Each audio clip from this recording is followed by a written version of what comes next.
It's time for Pitmaster and the Doc. Master here. I'm here with the Doc. What's up, John? Good to see you. And we have got news for you. We have a special guest on our show.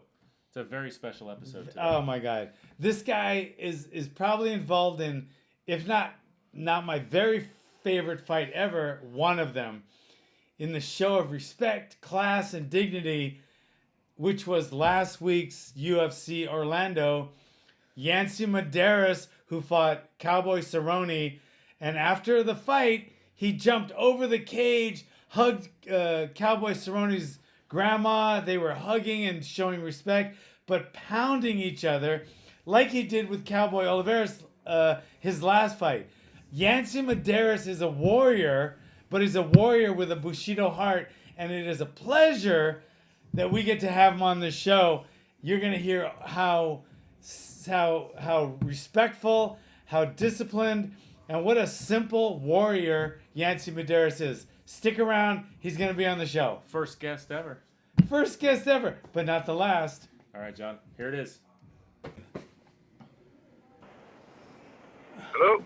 Hey, brother. What's up? Yeah, What's up, man? Hey, where are you? I am stuck in beautiful Hawaii traffic. Oh, yeah. Okay. Hey, well, thanks for taking our are we recording? Yeah, we have no video from him unless you can turn it on. Nah, he's driving. Okay. Where are you in the H1? H1 headed home. Yeah, and where you live now? Do you live in Waianae? I was born and raised in Waianae. I recently moved. I live in Aiea now. Wow, that's a change. Central. Yeah, so I'm here with we have a podcast. It's called Pitmaster and the Doc, and the Doc is here too. He's actually he's my BFF, and he's one of my students, and he's an orthopedic surgeon. So we talk about all kind of stuff, like but mainly UFC and MMA stuff. Sometimes we talk about medical stuff, but we loved your fight so much that we wanted. You're our first guest ever. Oh wow! And to be honest, I think you know how long I've been doing fighting. I've been, back in Hawaii, Pololo, Pololo gym, yada yada yada, Kill Howley Day, all that shit. But anyway, I've been in fighting since 1974, and I can honestly say, I think that was my favorite fighting martial arts moment. It was unbelievable. The respect and the Bushido that you guys showed was it captured everybody. You went up. I mean, even though you didn't get the W, your stock went skyrocketed after that fight, and during that fight. Slugging the way you are, the UFC, the fans, everybody on this planet loved that. There's not one fucking person that saw that fight that didn't love it. So, how do you feel? I mean, losing always sucks. It's just all something we all gotta go through adversity, and I just get off, dust it off, and keep moving forward. But just the whole camaraderie and the respect factor I gave him and whatnot. It was just natural for me. I just felt like, during the fight I slipped, and he seen that and he let me up, and I was like, you motherfucker, I was like, come here, bro, he knew I slipped and he let me up, and I got a lot of respect for the guy, and I just had to, that's just how I give it out. If you give me something, I give it twice as hard, twice as better, give it 2 times more. It's just the culture I'm in. Like, when we go to war, it's time to go to war, but in the heat of the moment, you can take they take a piece of you in those types of fights, and he's gonna give me some, and I gave him some of me. So that just came out naturally, I guess. Wow, but that will be one of the UFC highlight everything's and everybody, you know, everybody in the world will remember that. Like, I mean, forget the win, forget the loss. People are going to remember the hug, you jumping over the cage and hugging his grandma or his mom or whatever grandma, right? Grandma. You jumping over the cage, hugging the grandma. That's going to be a fucking highlight reel moment that nobody will ever forget. Yeah, I mean, you know that, right? I mean, I didn't take, I honestly didn't take it like that. I'm a family man, John, and you know, I appreciate family, and I just, you know, Grandma was calling me over, and Cowboy was like, hey, that's my grandma, and he was trying to explain something to me, and I was like, I'm just gonna jump over and listen to what she's got to tell me. Yeah, I don't need her. I don't need her yelling to get my attention. I'll give her my respects and my aloha and my love. It was just, your grandson got me, man. But you want to come and talk to me, Grandma? Of course, I'll give you my respect. I'm just always loving. I always respect my elders, especially the elders. That was huge. Where were you guys? Where was that aloha shit when I was growing up? How come I was like, fucking Howley, give me your lunch money? Fucking hell. Why wasn't I grazed? Why weren't the people around me with that kind of bushido and that kind of respect? They were like, fucking Howley, what the hell you looking at? Fucking Howley, give me your lunch money. Fucking what? You like beef? Why did I have to grow up with that shit? Times change, John. Times change. Changed, man, you know? Oh my God! Why couldn't they have changed when I was growing up? Yeah. It made my life miserable. Oh man! But shit. So what's hey, yes, this is the doc here. So what's the response from the fans been like after that fight? Yeah, a lot of you know, respect and love, and just I've had a lot of positive feedback from it, but that's just me being me. Like, I would have did that to the grandma if I want. You know what I mean? Like, it wasn't a stunt or an act or whatnot. It just was just grandma was trying to talk to me and I couldn't hear her, you know, and I didn't want her to yell. Like, that just naturally came out, you know, and I had to give her that. That couldn't have been a stunt. That was a spur of the moment. I mean, the fucking adrenaline was going crazy. You just fought. I mean, you can't plan a stunt like that. That's why it was so beautiful, because everybody on the planet knows that was you, the real you. I mean, that was your spur of the moment. It just came out. You came out and you showed the world, hey, you know what? You could just beat the shit out of me and fuck it. I mean, I still love you. I love your grandma. I love the world. I mean, that was unbelievable. You know that. So, I mean, it was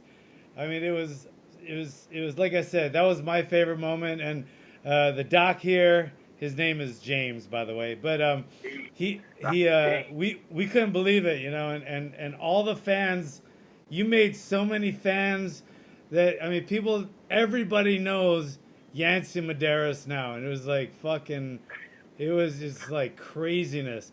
So you used to live in Waianae, and now do you still train over at the Technic Jiu-Jitsu? Yes, that's one of my main training. That's definitely one of my main training gyms that I train at. But you were with the Stockton boys for a while, weren't you?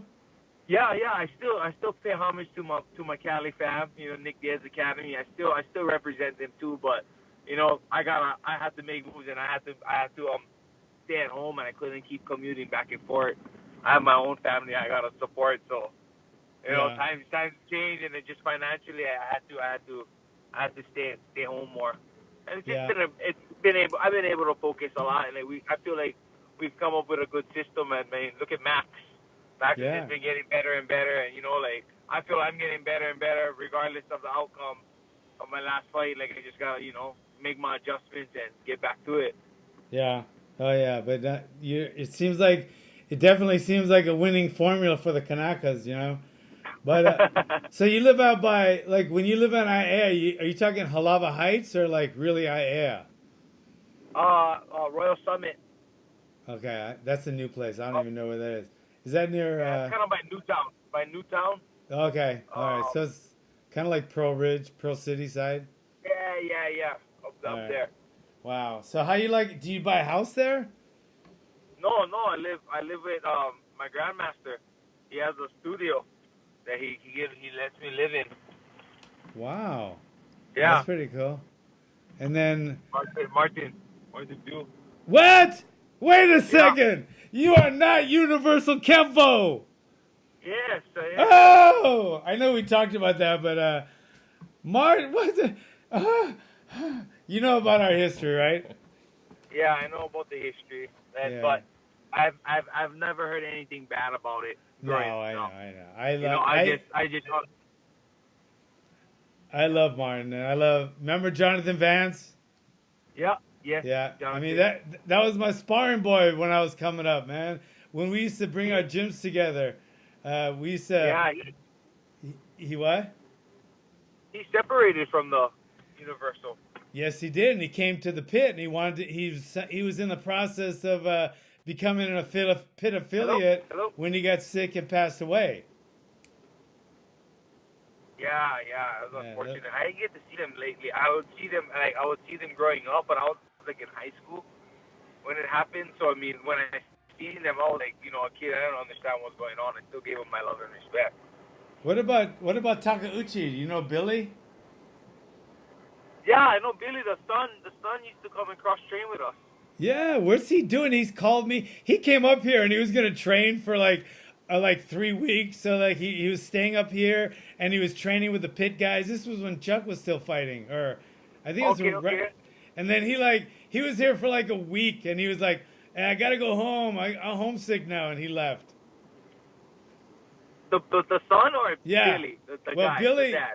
Billy came with him, and it was him and his son. And I don't think they liked the training or Okay, something. okay. I don't know. Yeah, Yeah. I don't know what it is. He still trains out of their own. They have their own gym in their place. Yeah, it's So, like a yeah, garage gym. Yeah, he cross trains. He used to come to our gym and train, but then I guess he stopped training when he just go and cross train and come here and there. But he's undefeated. Yeah, Really? that's what. Yeah, Over he sent me here. a bunch of videos of him. He's And got he a wants me to belt. help. But anyway, so you're going up. You're going up now. What do you think's gonna be next for you at 170 or 155? I'm still at 155. I don't feel like the cut has to do anything, or with the loss has to do anything with my cut. I feel healthy at 155. It's just now that I got this layover, I can adjust. I got some injuries I want to tend to and cool off on. Like I rode into another camp and I just no excuse. I'm not making any excuses now. I feel like I can address some injuries that I need to address and get ready to prepare and try and fight in the summer or something, late summer. Yeah. What when did you get hurt? Oh, I mean I was hurt from like my last fight. Yeah. It's not nothing like big injuries or whatnot. Like stub turf toe and like stub thumbs. Like nothing major, but it's still a hindrance for me. Like I kind of like, like I cannot.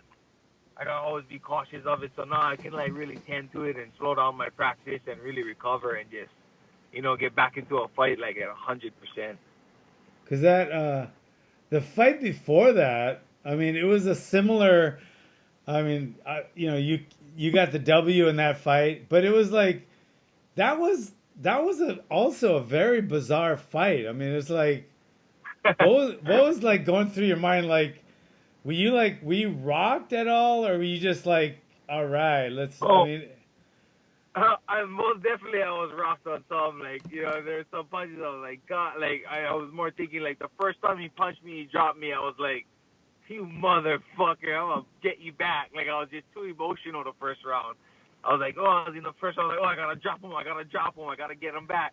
And he dropped me again, and I was like, oh man. I was just like, crap it. I was like, kid, toward the end of the round, I was like, kid, slow down. Like we got 2 more rounds. Like I need to slow down. Like you can pace yourself out. Like he's super athletic. I really misgauged his athleticism. I didn't expect him to be that quick. He already had an inch on me on length, but I didn't expect him to come in that quick with his rights and his straights and whatnot. So I was like, okay, but he was a front runner. He came out hard. He'd come out sprinting hard every round. So I was like, all right, bro. Like I trained for a war. Like I'm ready. So I kind of like third round, second round, I kind of got my pace back, kind of stayed outside, did what I had to do. In third round, I was like, I know you're gonna come sprinting at me again. So I didn't expect him to do that explosive lift. You know, I was like, oh, boom. I was like, oh, he took me down. I was like, whoa, that's, in my head, I'm like, bro, that takes a lot of energy. So I'm just like calm, writing it out. You know, poof, he did it again. And then, you know, we just went into our jiu-jitsu scramble. And I rode top-notch jiu-jitsu guys from California at home. And just, you know, I'm very comfortable in those positions. So I got my escapes and I know what to do and what not to do. Yeah. You know, and as soon as he got off, he did a couple of strikes. I seen him hit a wall. And I thought he was kind of just playing possum a little, you know, so I kind of walked him down, tracked him down, and then I was like, oh, no, he's already flinching from me fainting. I was like, okay, now I'm going to throw some heaters on him. Yeah, it was like choreographed like a fucking it was like choreographed like a goddamn it should have been in a movie. I mean, that was like hey man, I tell everyone I was born with a blood sport.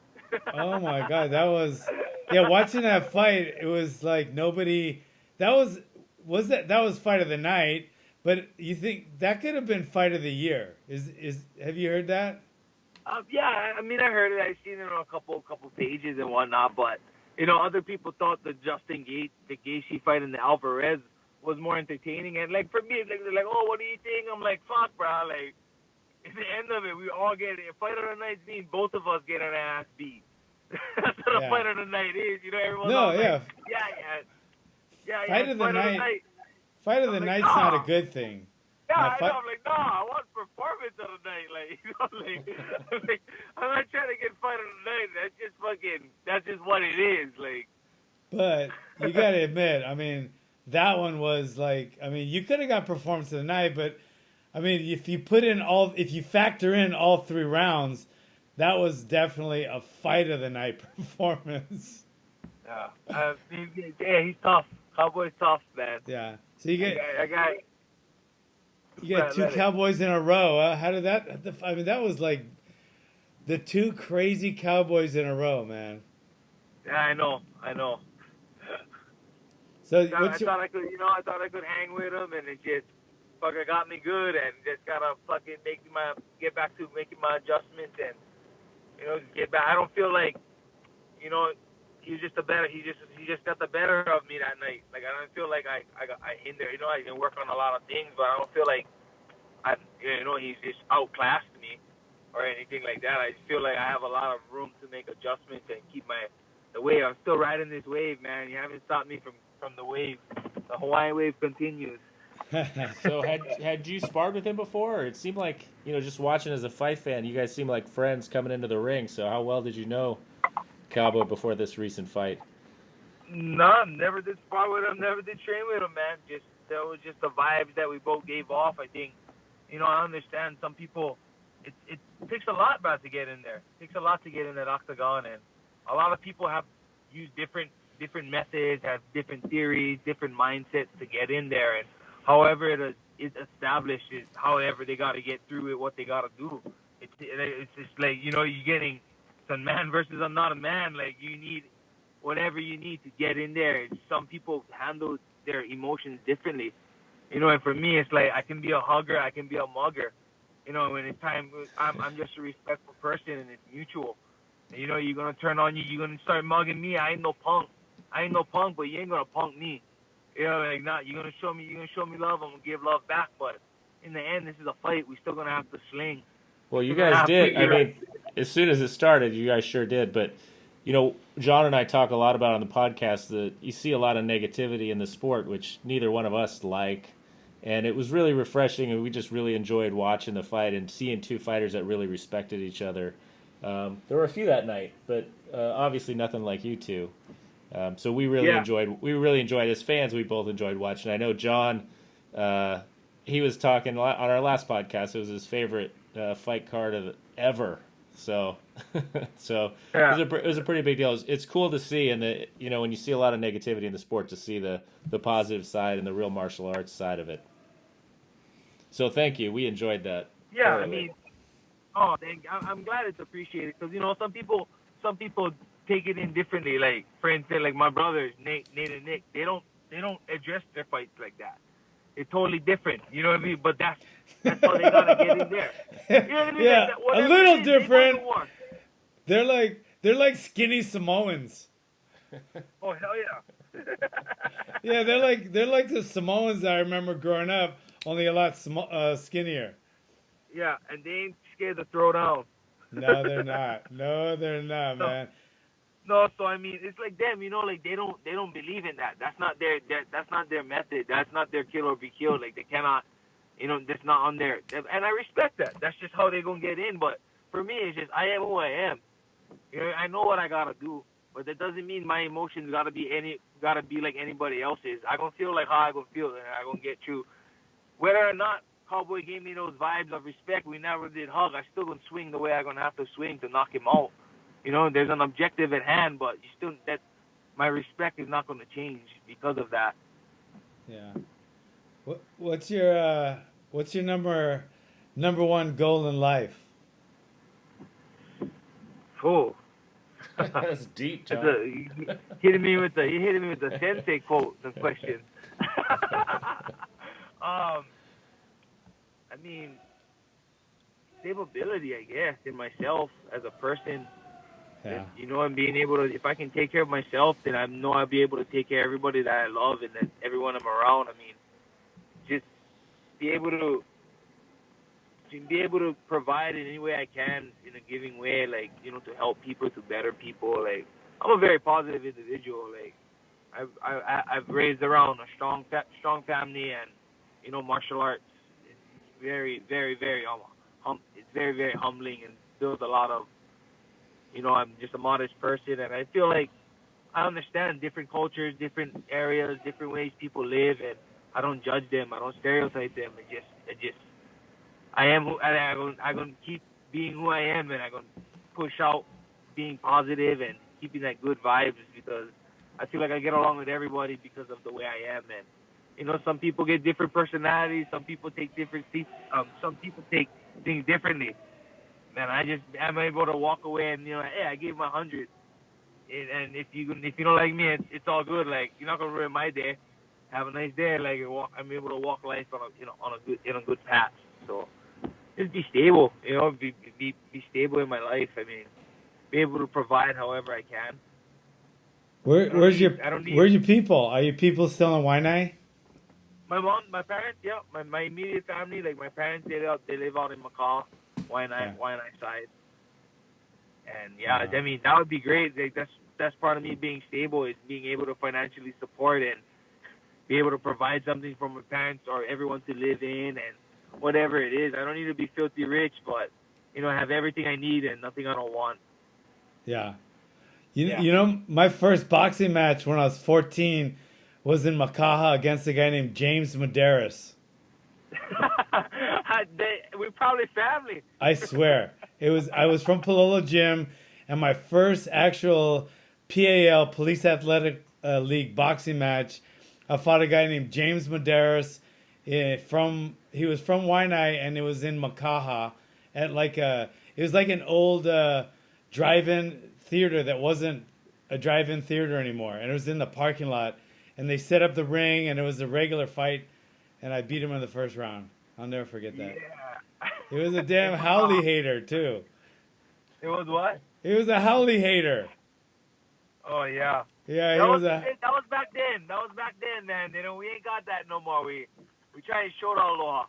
Yeah, thank God. I wish it was. Oh man, it would have saved me so. Okay, let me ask you this question: what's your biggest fear in life? Dang. Biggest fear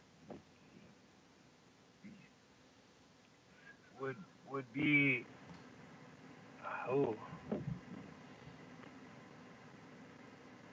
nice. I'd say being unhealthy. Just with life choices. Big. Having a bad health, like. Yeah. But like one of the things is like me being old and not being able to, like, if I'm swimming and the waves get picked up, like I've seen multiple guys drown where I live because they're too obese, or they don't work out. And I was like, man, like that's the biggest thing. Like me being functional, I need to be able to save myself. If there's a zombie apocalypse, best believe, John, I'm gonna be able to run that mountain. I'll get to the top of that hill. be healthy. So I like to provide and be able to give to my family. And I feel like if I'm healthy and I can do that, everything will be full circle. So it sounds like you sound a lot like me. I mean, because the way I grew up, and it's a big deal for me now to make sure I always have something because I didn't, and I was like, I don't want to ever be there. But and you always want to make sure you always get comfort. What do you have kids and a wife? I have a daughter. Yeah. And I don't have a wife, but I have a daughter. She's gonna be 12 in July. Wow. So yeah, I mean, it's just that's one thing. That's why I want to be able to be functional in life, just so I can provide. Yeah. When I leave this earth, I want to make sure like my daughter doesn't need to worry about buying a house, or like she can worry about doing what she needs to do and being who she wants to be in life, and she'll always have somewhere to live. I believe like being a family man, like home is always a place of sanctuary. That's what my dad always taught me. Like you go home, like you should always feel safe in your home. You don't ever let trouble come around your home. And I've always lived that path. Like I'm able to walk away from. I've never had a street fight in my life, John. Wow. Not Wow. one. Because of the fact that I'm deadly afraid of someone bringing trouble to my house. Because I'm not going to tolerate any of that. Like, you can try to hurt me. I'll walk away from that. Hurt me, but no, don't bring any trouble to my family. Like, like that's just you drawing the line now. Like, that's like, that's just part. I try to prevent as much as I can, and I've been fortunate. Yeah. No one's ever, nothing's ever happened to me or my family. Wow. Been around good people. Been around good people. And, every time I'm in the gym, there's a bag to take my anger out on. So you must did you get started in martial arts young? Yeah, the age of 5. I started from 5 universal, and then I got my blessings from my grandmaster at 20, the age of 20, to pursue MMA, and went from there. Yeah. Well, we're looking forward to What? your next fight for sure. Oh my God. Yeah. Well, tell me one thing. Okay. What is your 5-year goal? Where do you want to be in 5 years? 5 years? Yeah. You'll still be young enough to be in the UFC, right? Yeah. Definitely. If you want to. Definitely have some. I want to be able to have at least a couple houses owned or something where I can get. I want like monthly residual, where I'm able to have something stable where I'm making money and I'm just still doing martial arts. Passive income. You want to have passive income. I mean, that's just, Hawaii is expensive, and you just got to know how to invest in my money and save and make sure I get my taxes all in order. Can you ever buy a house? Can you buy a house like in Hawaii? I can, but I would be in the hole. Like, can you? I mean, I used to think that like if you buy in Hawaii, aren't you just like leasing, and they have all kind of different rules than they do in the mainland? If you try to buy, can you like not buy property in Hawaii, and then they have the homestead and all that? And I never could figure that out. Are you allowed to buy a house in Hawaii? Yeah, you can buy. No, most definitely you can buy houses. It's just more expensive. No, I know that, but because my mom has a house in Hawaii, but I just thought it's on the Big Island. She moved to the Big Island now, but I always thought like you lease the land. You don't actually buy the property. That's just what I always heard, but I don't know. It just seems because I know they have You can. You gotta pay if you pay off your house, you gotta pay land taxes. There's land taxes you still have to pay. Yeah.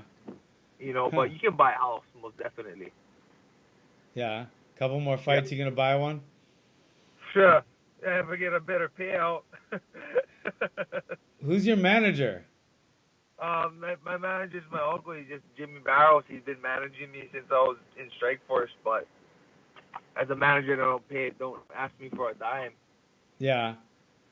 I mean, to be honest, like these days in UFC, since the sponsorship thing has kind of gone by the wayside, I mean, the whole reason to have a manager, unless you're really high maintenance. I mean, I don't know. To me, like Dana does most of the managing, promoting, matchmaking, and everything. I mean, I know your manager kind of says like, they ask you for a fight, and the manager will kind of chirp in and say, "Well, I want this much more." And Dana usually it's up to him. He'll usually go, yeah, right, or else he'll say okay. But like in boxing, the manager like really negotiates. But it seems like in MMA or in the UFC actually, it's more like they'll give you this, and you either you want it or not. You might like get them up a little bit, but usually it's kind of is. Do you feel like it's like that? Yeah, I mean, and for me, it's like about building your brand and getting to know Dana White. I feel like he pays the guys well that he has a good relationship with. For instance, Yeah, like Sage Northcutt, that kid gets paid more than me. yeah, You know, and I'm not hating on that. I'm just saying I know I put on harder fights than that kid. Yes, he has a look and all that, but it's like I put my life on down in the down in that octagon. yeah. You know what I mean? Like I ain't messing around. So I ain't gonna play it safe. I know this is a business of entertainment, and people want to see fights. You know, and just okay, what do I need to do to get paid to get paid like him? Because I feel like I put on more. I feel like I put on exciting fights. Yeah. I Yeah, think so that's I'm not hating on Sage. I'm just like, okay, what do I gotta do to get paid like you? Because you fighting nobodies and getting paid that, and I'm not even, you know what I mean? And I'm fighting Cerrone, and I'm not even getting paid half of what he get paid, even if I won. But yeah, didn't it? I mean, didn't it go up a bunch after your after the cowboy, the Mexican, or not the Mexican, the Brazilian cowboy fight? No, No. it's still added on to my contract. Like it was Yeah, just the next raise up, but it wasn't anything breathtaking. yeah. You know what But I mean? Like it's how many still like how many more you got on your contract? I got one more fight on my contract. Yeah. Because yeah, sometimes he is like it's slow to come around. Like, and he does have the, I'm not gonna say favorites, but whatever. And then, but I guarantee you, I can't guarantee it like with I'll pay off my house or something, but I guarantee after your last two fights, not just your last fight, but your last two fights, I don't think Dana doesn't forget that shit. I mean, Dana, I'm sure he came up to you after the fight and was, all over it, right? No, I ain't even seen him. That is bizarre. Maybe because he I was, doesn't own any. He must be different because, I mean, I know for a fact, I mean, he loves that shit. yeah, yeah. So, I don't know if you know if he was at the venue. oh, really? Yeah. Yeah, I don't know. I just remember back when they owned Zuffa. So I don't know exactly how it is now, but it would be pretty crazy to see someone put on the last two fights like you and not go way the fuck up. I mean, it's like, I mean, your stock definitely went up. So with the crowd, with the fans. So I don't know. I'm sure you're hearing a shit ton about it all over the place, right? I mean, a little. I haven't been. I just been trying to not get fat. Just been trying to get back in the gym and working out. So I mean, but I've heard some good things. But it's just like I gotta get to know Dana White because I don't know him on a personal level. I met him a couple times. I've talked to him a little bit, but I don't got his number. Like I don't. Oh, my management deals with Sean Shelby. We had a great relationship with Joe Silva, but Joe Silva left. Yeah, yeah. So it's always true. It's through Sean Shelby, and that's What I about don't know. Resland? Doesn't he? Is he deal with them a lot? Who? Your Ryland? Ryland, yeah. No, not really. Brian Butler is. That's Max's management. Yeah. Sucker Punch. What So the trainer guy? His name's Raylan, right? Ryland. Ryland. What's that guy? What is he like? Independently wealthy? I mean, I see like on his Instagram, he like travels like to every little country in the whole world. Every time he's a budget. What? He knows how to budget. He budgets Oh my well. God! He owned the jiu-jitsu school. Yeah. But he's going to like these far off lands, like these tiny islands with his wife and kid, and they travel like crazy. Yeah. I went to like 6-7 different countries in the last couple of months. That kid's been in more countries than I've been in. What the and that's just from running his gym. He must do damn well.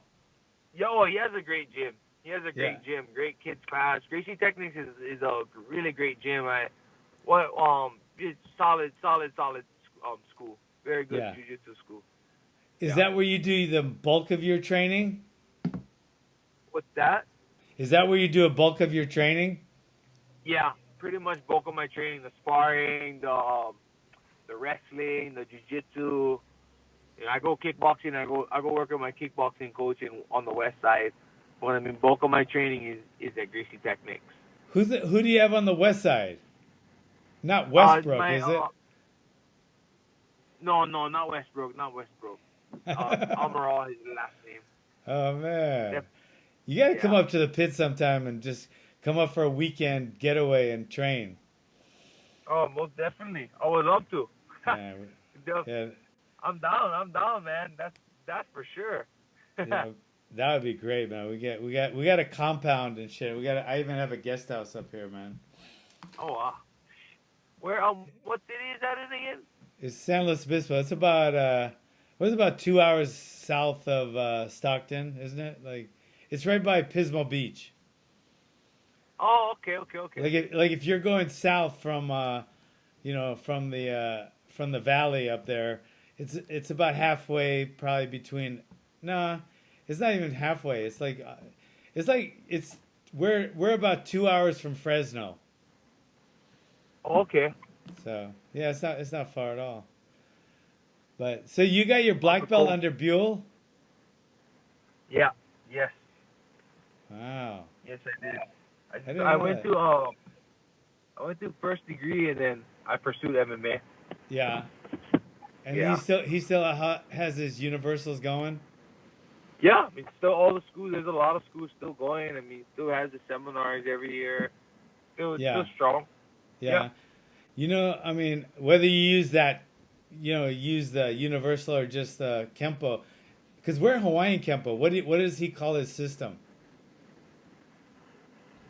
Oh, Universal Kempo Karate Schools Association. But I mean, What? it's basic Kaji Kempo. It's off of Yeah. Kaji Kempo.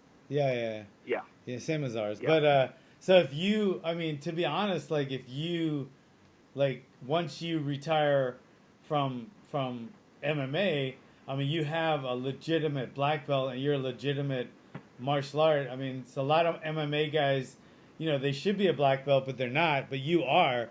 So I mean, opening a school for you, I mean, that would like fall right into your lap, really, right?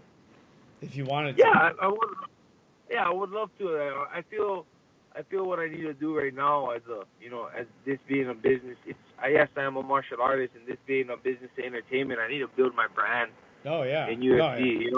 Just build my brand, and then I can venture off and do whatever I want to do. I mean, look at Hoist Gracie. He's going to like Spain, and he's going running seminars with 300 plus people, at $300 a head. Like, Yeah. it's just like, man, that's like, and that's just off his brand, his name himself, and it's just like, I'm not saying I want to make that type of money, but I'm like, wow, I can literally go to Spain, spread martial arts, spread knowledge, you know what I mean? Something I love, something I'm passionate about, and, and be able to do something like that. Or look, Ronda Rousey, she can do movies. She's in WWE, if I'm not mistaken anymore. She's built her brand. She can do and pursue whatever she wants to do in life and do something like that. And that's something I feel like I could do. If I build my brand, I'd be able to do something where, I can keep what I want to do passionate and still spread martial arts. Yeah. I didn't mean like until your UFC career is all the way over. Like Glover Teixeira already opened a gym and he's like training guys and he's like calling me like before his fight and I was like, I thought he's gonna ask me some strategy stuff. He's like, hey, where do you buy your gis? I want to get some gis and I need some more belts for my students. I go, bro, you're fighting in 2 weeks. What the fuck? He was like, I know, but my students, they need a new gi and da da da. And I was like, holy shit. Focus on your fight, Glove. I was like, bro, well, let's work on your fight. And but yeah, you definitely, I think you should wait for that. Yeah, but, I'm most definitely not going to fall into something. No, I don't want to fall into something like that. I mean, martial arts is a passion for me, but I know as of right now, I need to focus on myself and my career. Because I know in the end, of it, I'm gonna give back, and that's just me. I know that's just what I'm gonna do. So I'm gonna put all the time I can now to put my place in where I need to be, and focus on that. Yeah. Because in the end, I know I'm gonna keep pursuing martial arts, and I'm gonna invest in something. Are you nice to Howleys when you meet them on the street? Seriously? I'm nice to everybody. You serious? Have you ever? Okay, be honest. Have you ever gone up to Howley, even in school, maybe grade school or junior high school? Yeah. Have you ever said? Okay, honestly now, have you ever said, "Fucking Howley, what? I owe you money"? Have you ever said that? Never, ever. Come on now. Okay. No. Because there was no Howleys at your school. Like Howley is if they don't know how vibe with Hawaii. Like like when we go, if my friends from California come in, they walk into the house and they're like, "Oh, your shoes, oh, you gotta take them outside." And we go, "Oh, Howley style."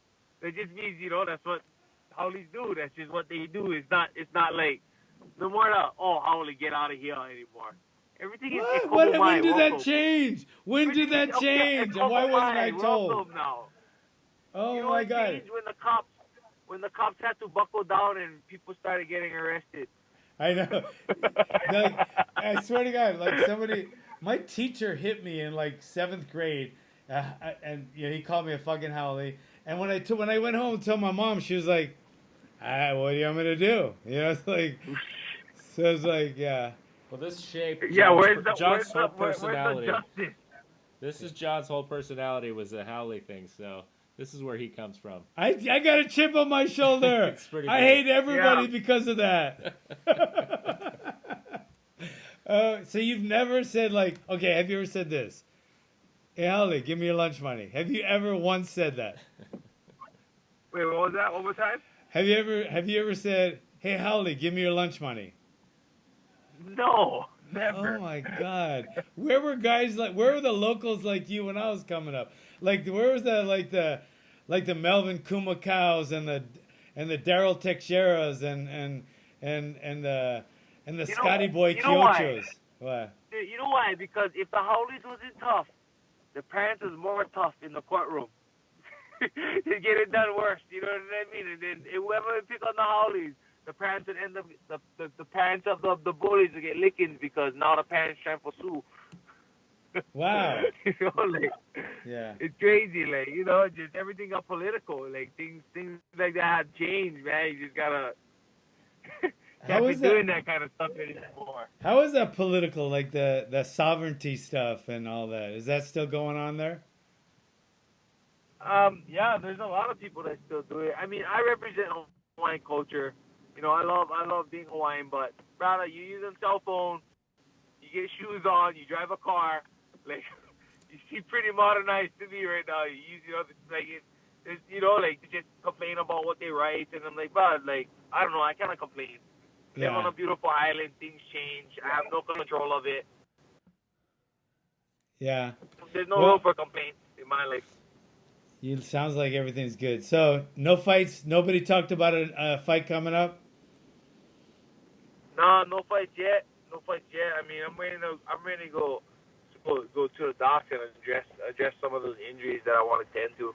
Yeah. So I'm as soon as I ain't afraid to take no fights. I mean, whenever I get the notice and the call, but I think negotiations is at hand first before the next fight.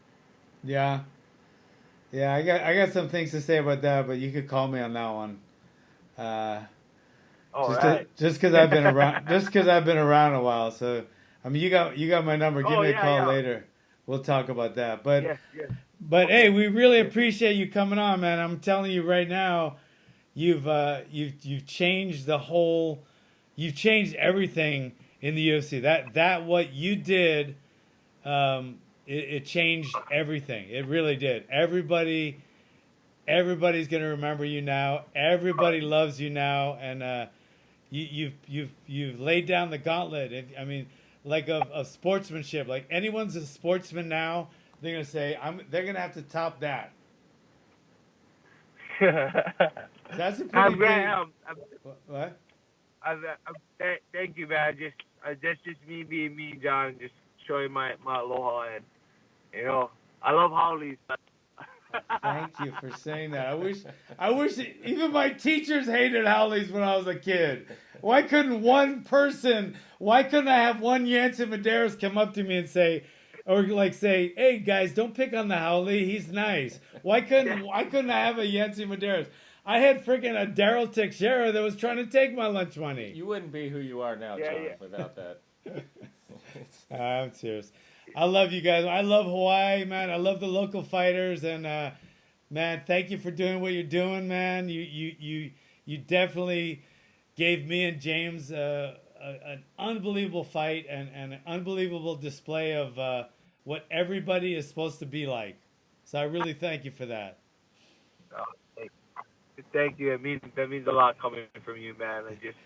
Thank you. I'm glad my Aloha spirit can be recognized as that, and that's just something I'll always give out. And the Aloha will never die. This Hawaiian. All right, brother. Well, hey, thank you for everything. Hey, make sure you tell Professor Martin I said hey, and I remember the old days, and I remember jogging with him on training with him, and tell him I'll never forget him, and thank you for being on our little thing, and give me a call later. We'll talk about training and some other stuff. All right, most definitely. Thank you for having me. Looking forward. I'll talk anytime. All right, brother. Thank you. Aloha. Yeah, thanks, Yancy. Appreciate it. Aloha. All right, Doc. Nice seeing you guys. Aloha. Yeah.